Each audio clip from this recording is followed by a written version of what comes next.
Hi students, जैसा कि पूर्व नियत समय से आपको बताया गया था कि हमारी क्लासेस 1 मई से चालू होती हैं। तो आज 1 मई है और 1 मई से क्लासेस फ़िज़िक्स की ऑनलाइन और ऑफ़लाइन दोनों चालू हो गई हैं। जो बच्चे डायरेक्ट ऑफ़लाइन हमसे कॉन्टैक्ट कोचिंग क्लास में नहीं कर सकते हैं तो ऑनलाइन इस ऑनलाइन सुविधा के माध्यम से क्लास पढ़ सकते हैं। और जो भी दिक्कत होती है तो आप ऑफ़लाइन माध्यम से फ़ोन से कॉन्टैक्ट से करके अपने डाउट्स क्लियर कर सकते हैं। तो आज हम लोग 12th क्लास फ़िज़िक्स का पहला बैच 1 मई 2018 से शुरू करने जा रहे हैं। रेगुलर हमारी क्लासेस शाम 4 बजे से रहती हैं। कोचिंग क्लासेस में जो भी चाहें तो आ सकते हैं। यूनिवर्सिटी रोड में कोचिंग है।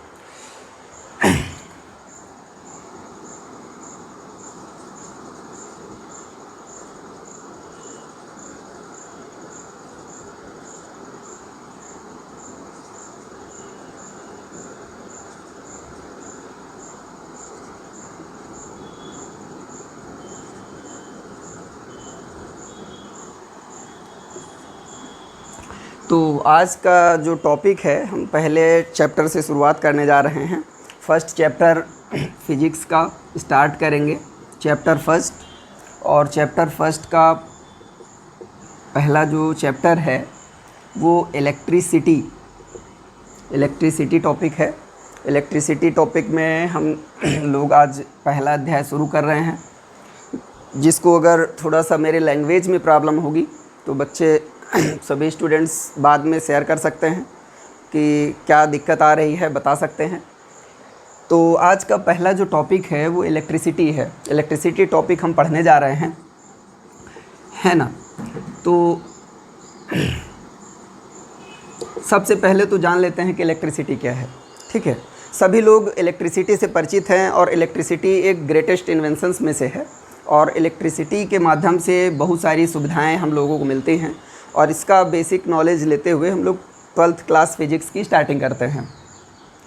तो इलेक्ट्रिसिटी एक ऐसा गुण है जिसके माध्यम से वस्तु किसी दूसरी लाइटर यानी कि हल्की वस्तु को अपनी ओर खींच सकती है।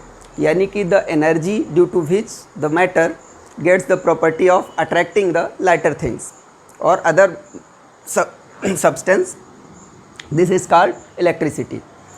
अब इलेक्ट्रिसिटी मतलब हम इस शब्द में जाते हैं इलेक्ट्रिसिटी वर्ड में। तो इलेक्ट्रिसिटी हमने डिफिनीसन में आपको बताया कि इलेक्ट्रिसिटी एक ऐसी एनर्जी है जिसके माध्यम से कोई भी वस्तु किसी हल्की वस्तु को अपनी ओर अट्रैक्ट करने में, खींचने में सक्षम हो जाती है या खींचने का प्रयास करती है। तो इलेक्ट्रिसिटी कुल मिलाकर के एनर्जी का एक रूप है ना। तो इलेक्ट्रिसिटी की डिफिनीसन के बाद हम आ जाते हैं ये जो वर्ड है इलेक्ट्रिसिटी वर्ड। तो ये सबसे पहले रॉबर्ट ब्राउन सर द्वारा ये नाम दिया गया था इलेक्ट्रिसिटी वर्ड, जो कि एक वर्ड ग्रीक वर्ड अम्बर नाम के शब्द से लिया गया था। अम्बर एक येलो कलर का रेजिनस सब्सटेंस होता है जो कि बाल्टिक सी के सोर्स यानी कि बाल्टिक जो सागर है उसके समुद्र तटों में पाया जाने वाला एक पदार्थ है जो एक घास टाइप के पौधे से निकलता है। ये एक ग्रीक वर्ड कह सकते हैं। अंबर से रिलेटेड इलेक्ट्रिसिटी वर्ड का जो ओरिजिन आता है वो अंबर वर्ड से आता है। इलेक्ट्रिसिटी वर्ड दिया किसने? ब्राउन सर ने, रॉबर्ट ब्राउन सर ने दिया। ईयर की बात करें 1646 में। अंबर वर्ड जो है तो इलेक्ट्रिसिटी यहाँ से आता है इलेक्ट्रम वर्ड से। ठीक है, अंबर से ओरिजिनेटेड है इलेक्ट्रिसिटी और ग्रीक वर्ड इलेक्ट्रम है और इलेक्ट्रम से इलेक्ट्रिसिटी वर्ड की ओरिजिनेटिंग होती है। ठीक है, अब हम मेन आ जाते हैं अपने बेसिक टॉपिक में जो हम लोगों को अपने इस चैप्टर में अध्ययन करना है।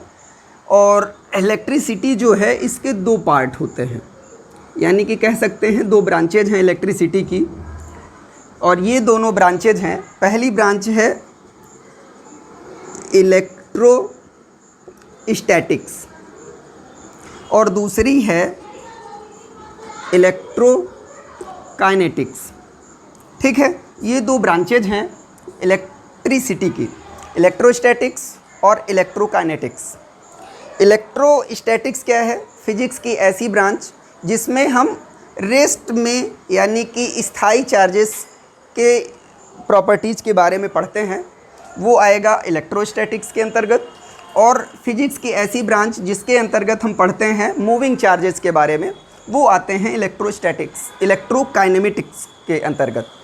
यानी कि the branch of physics which deals with the charges at rest is called electrostatics, and second part और second branch is electrokinetics, the branch of physics which deals with the moving charges या कि charges in motion is called इलेक्ट्रोकाइनेटिक्स।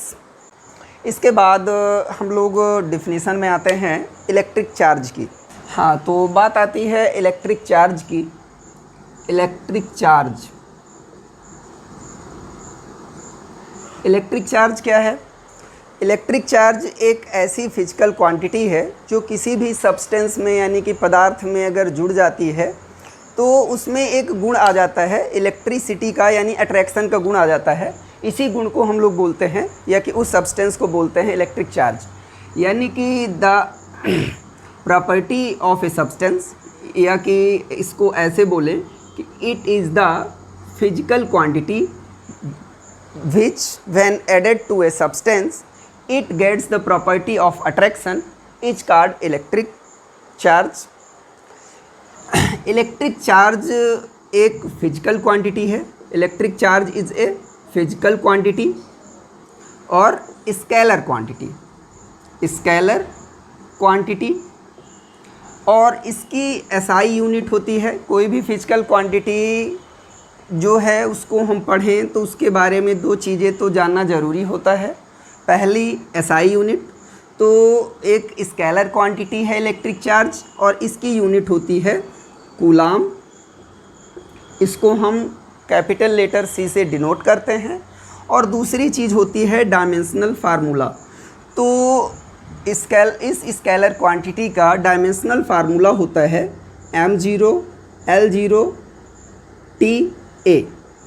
ये इस physical quantity का dimensional formula है।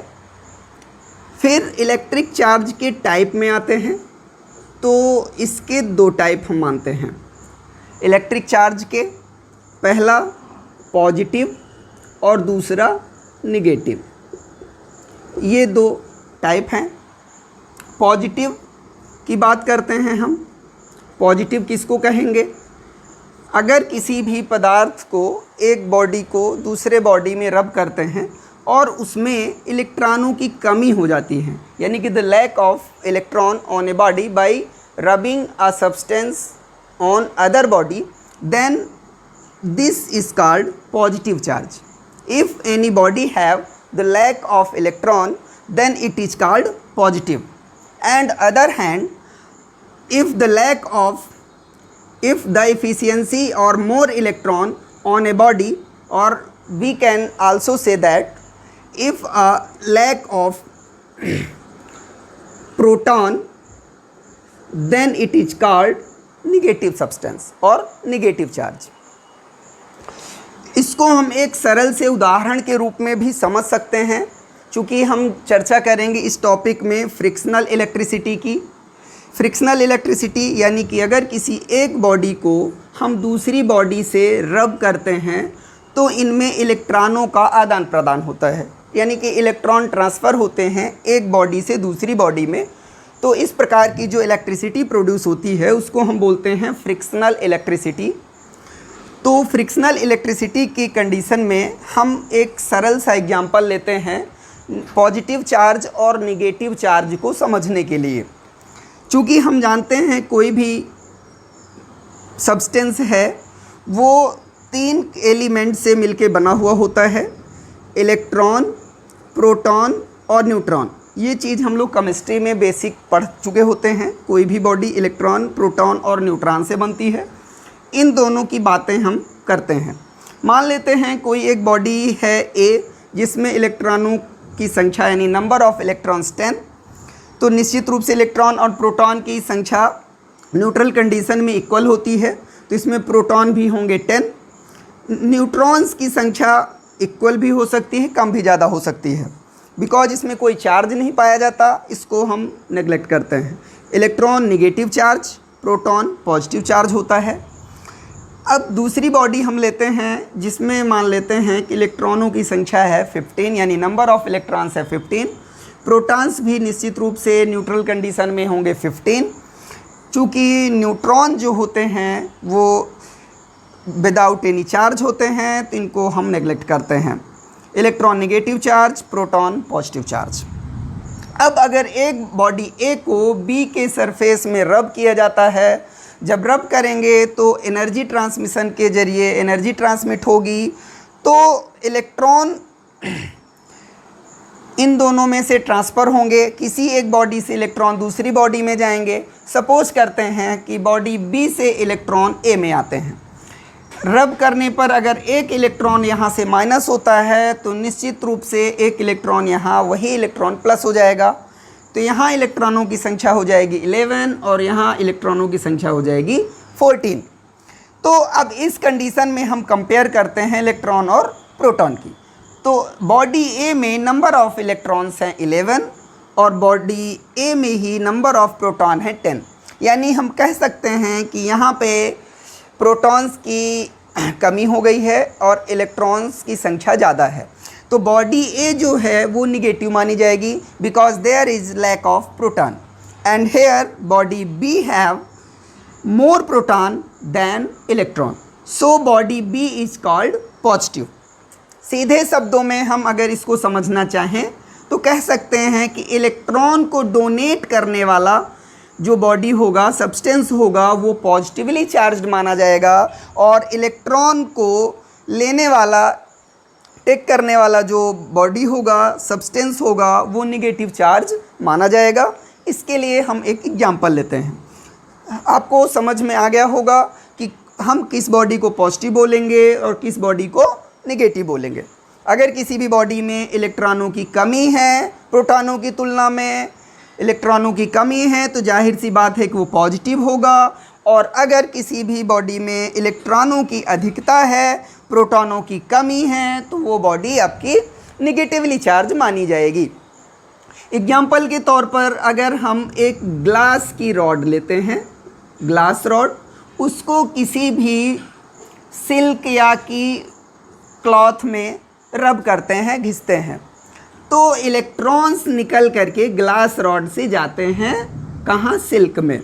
तो निश्चित रूप से ग्लास रॉड जो है पॉजिटिवली चार्ज हो जाता है और सिल्क या की जो क्लॉथ है वो निगेटिवली चार्ज हो जाता है।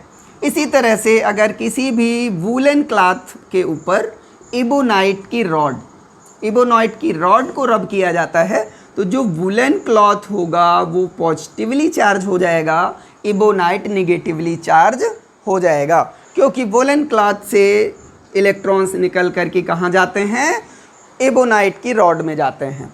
तो इस तरह से हमारा कॉन्सेप्ट क्लियर हो गया कि हम किसको पॉजिटिवली चार्ज बोलेंगे, किसको निगेटिवली चार्ज बोलेंगे। नेक्स्ट टॉपिक्स में हम बात करते हैं अभी इलेक्ट्रिक चार्ज के बारे में। दो स्टेटमेंट जान लेना अपने लिए ज़रूरी है, जो ऑब्जेक्टिव्स में कभी कभार पूछ लिया जाता है। लाइक चार्ज और अनलाइक चार्ज।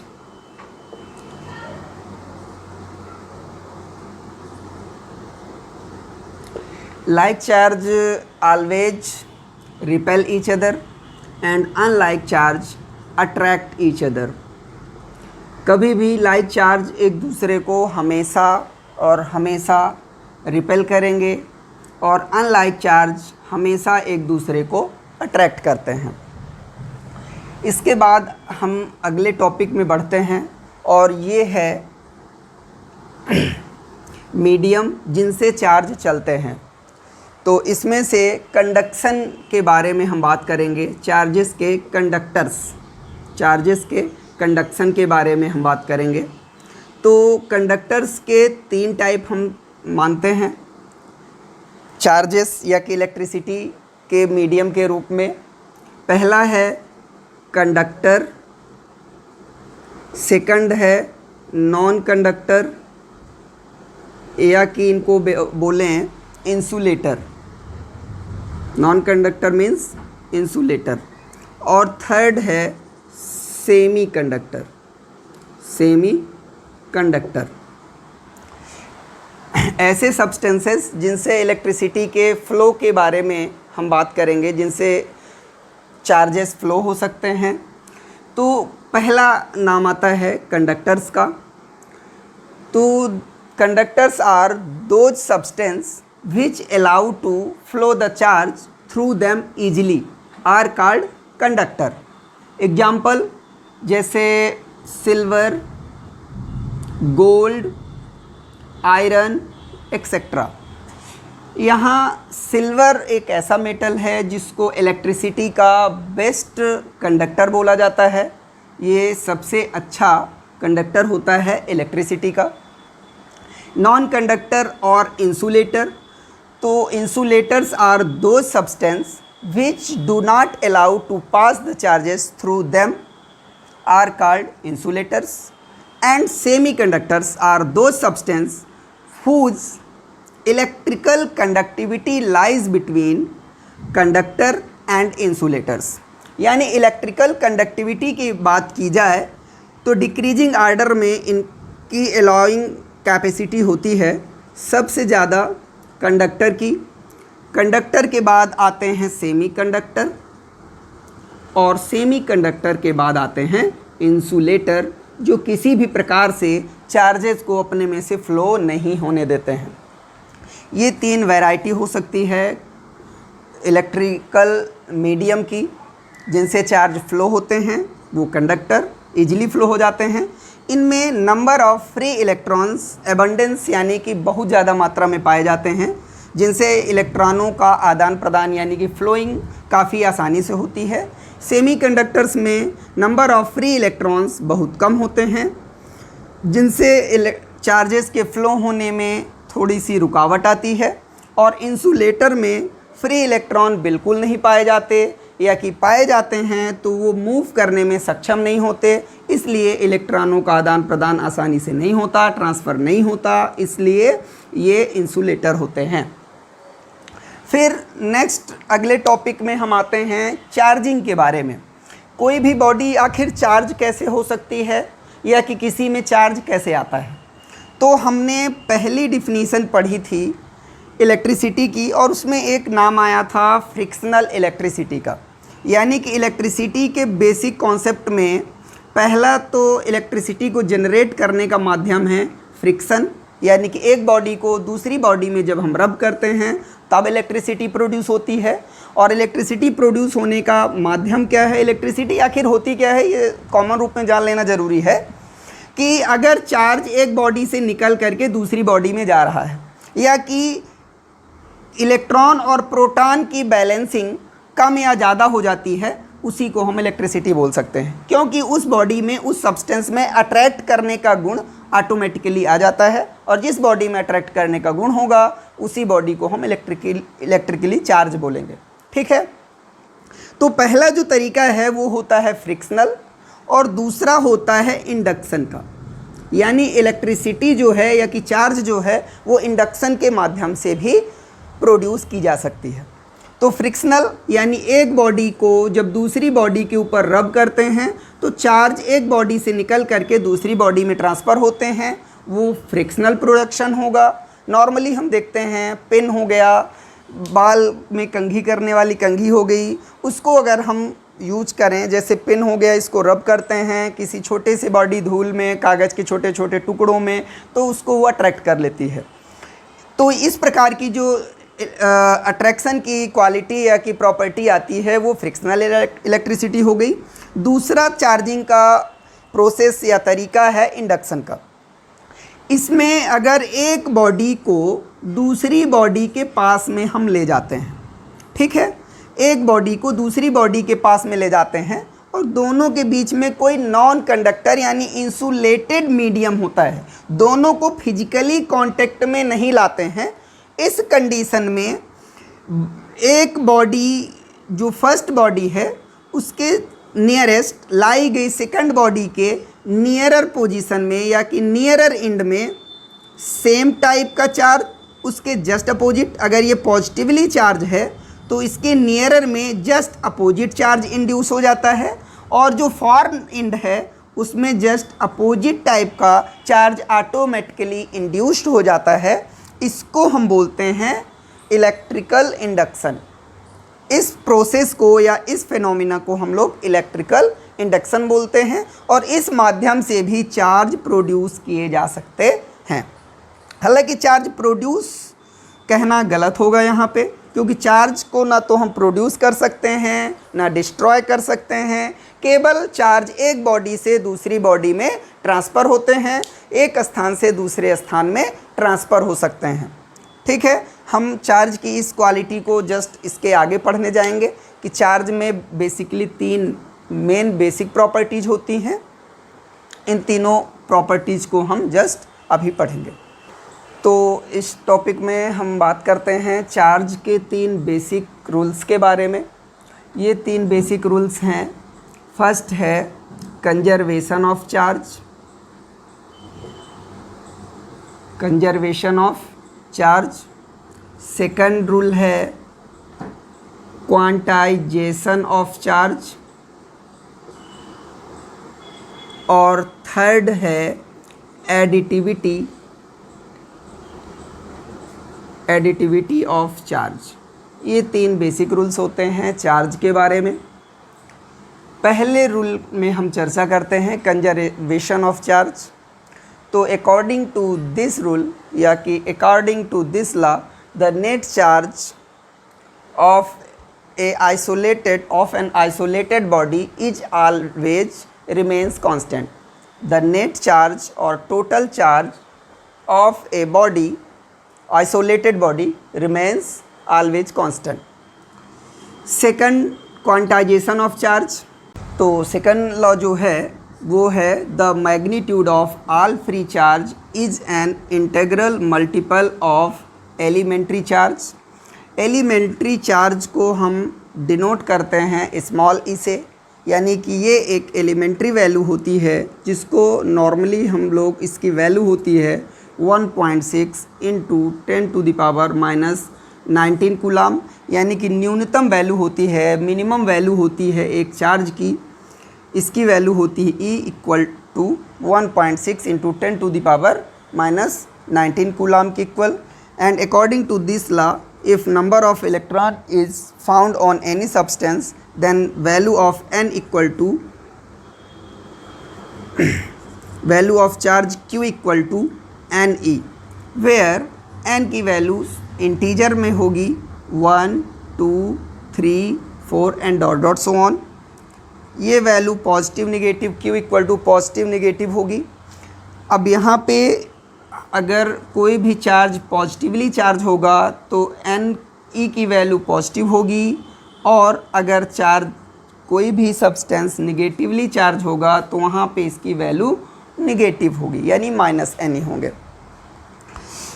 तो ये सेकंड रूल हो गया। और थर्ड रूल की बात करते हैं हम एडिटिविटी ऑफ चार्ज की।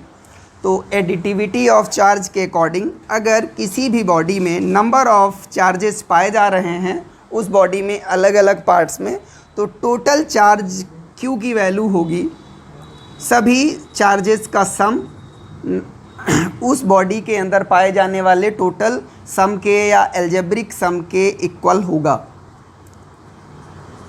यानी कि according to this law, the algebraic sum of charge, the net charge of a substance is equal to the total algebraic sum of charge found on a body of its all parts of the body. If any body A have different point of charges Q1, Q2, Q3, Q4, Q5, Q6 and Q7, then total charge will be Q1 Q2 plus Q3 plus Q4 plus Q5 plus Q6 plus Q7 and so on। इसके बाद हम आ जाते हैं main concept में। Main concept अपना होता है coulomb का नियम, यानी कि द कूलाम्ब्स लॉ, और it is also called inverse square law.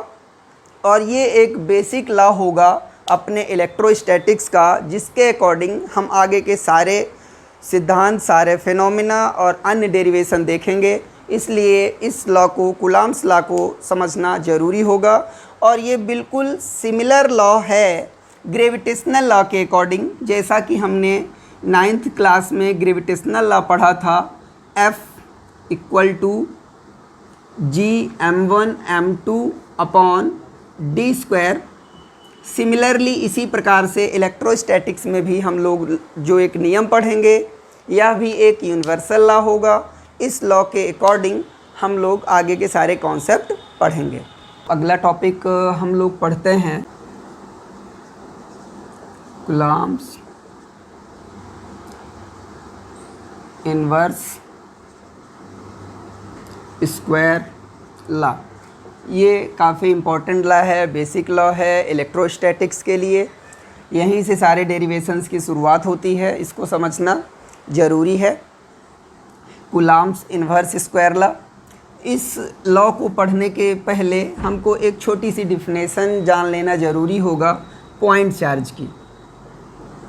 Point charge, क्योंकि इस डिफिनेशन में ये वर्ड आएगा पॉइंट चार्ज। तो पॉइंट चार्ज क्या होता है?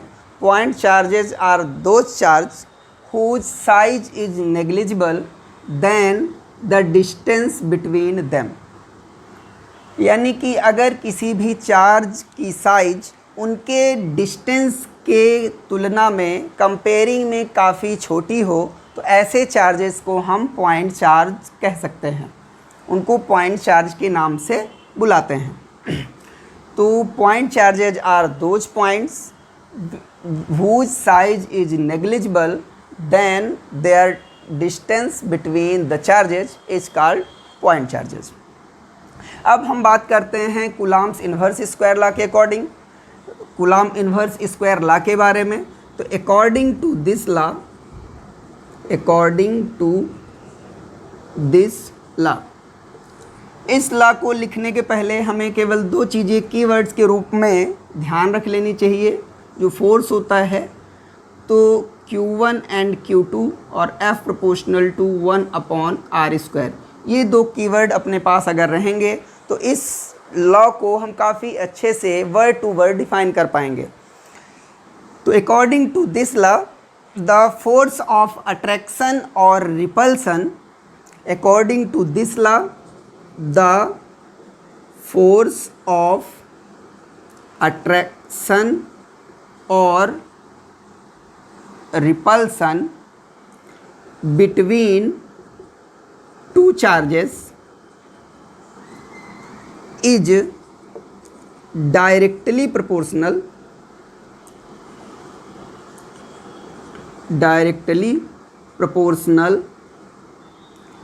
To the magnitude to the product of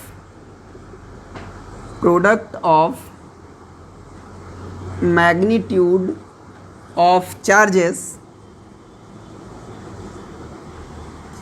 and inversely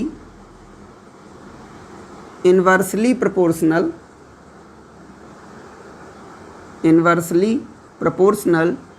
to square of distance between two charges, this force acts along the line joining the charges। बिल्कुल सरल सी definition है, सरल सा नियम है। The force of attraction or repulsion between two charges is directly proportional to the product of magnitude of charges and inversely proportional to square of distance between two charges, and this force act along the line joining the charges। अब हम मानते हैं कोई दो point charge, suppose 2 point charges Q1 and Q2 are separated by the distance r is situated small distance small r, then if force acting between them is F, then F proportional to Q1 Q2 and F proportional to 1 upon R square. Combining these